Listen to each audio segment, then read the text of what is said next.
हुई है आपके साथ? मैं लाहौर का निवासी हूँ।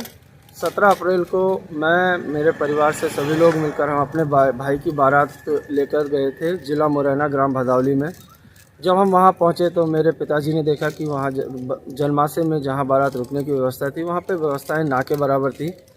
कुछ 4-5 कुर्सियाँ पड़ी हुई थी जहाँ पर बाराती बैठ नहीं सकते थे। लाइट की भी उत्तम व्यवस्था नहीं थी।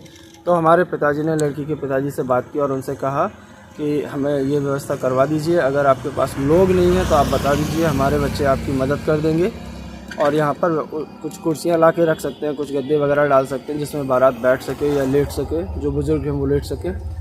इस बात को शायद लड़की पक्ष के कुछ लोग इस बात से खुश नहीं थे कि उनकी जो लड़की है लड़की की शादी हो रही है अच्छे घर में, तो उन्होंने इस बात का फ़ायदा उठाते हुए हमारे साथ धोखाधड़ी करने की कोशिश की।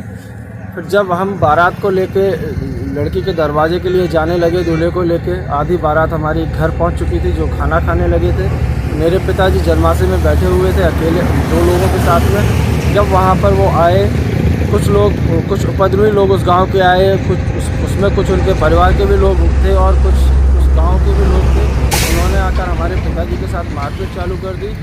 उसके बाद जब मैं वहाँ बीच बचाव करने पहुँचा तो उन्होंने मुझे भी मारा, मेरे भी कपड़े फाड़े, मेरे पिताजी के भी कपड़े फाड़े, मेरे मामा जी को भी चोट लगी है, मेरे चाचा जी को भी मारा, जीजा जी को भी हाथ उठाया।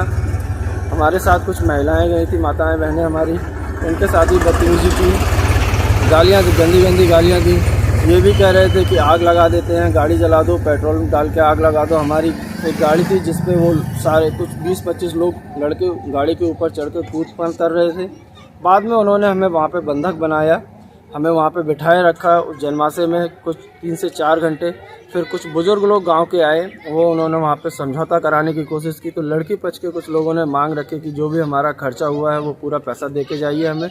तो फिर हमने फ़ोन पे से उनको 4,46,000 रुपये ट्रांसफ़र किए और कुछ 44,000 रुपये कैश दिया।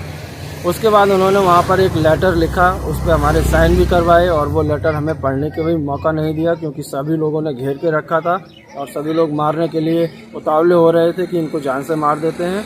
हम अपनी जान बचाते हुए वहाँ से निकल आए उस लेटर को बिना पढ़े हुए। वो उस गांव के सरपंच के लेटर हेड को उन्होंने हमारे साइन करवा लिया। उन्होंने कुछ तो लिखा था उसमें जो हम नहीं पढ़ पाए और ना ही उसकी हमें फ़ोटो निकालने दी। उसके बाद हम वहाँ से नज़दीकी थाना में गए जो कि नगरा थाना है। वहाँ के एसआई ने भी हमारी कोई बात नहीं सुनी। हम पूरे दिन वहाँ पर बैठे रहे। हमने अपना आवेदन देने की कोशिश की, उन्होंने आवेदन भी नहीं लिया और कंप्लेन भी नहीं की। लड़की पक्ष के कुछ लोगों ने बोला कि दूल्हा शराब पिए हुए, जो कि सच नहीं है। मेरे भाई ने कोई शराब नहीं पी रखी थी। हम लोगों ने उसका मेडिकल भी करवाया। वहाँ से नगरा थाने से एसआई जो वहाँ पे हैं RK गौतम सर, उन्होंने अपने किसी कांस्टेबल को हमारे साथ भेजकर पोरसा चिकित्सालय में जाके उसका मेडिकल टेस्ट भी करवाया है। उसकी रिपोर्ट जब हमें मांगी तो उन्होंने हमें रिपोर्ट भी नहीं दी और हमारे सामने वो रिपोर्ट थाने में भी नहीं आई। अभी आगे हम चाहते हैं कि हमारी मदद की जाए, हमारी कंप्लेंट रजिस्टर की जाए और हमारा जो भी नुकसान हुआ उसकी भरपाई करने की कोशिश, हमारा नुकसान भरपाई करवाया जाए। एक नंबर।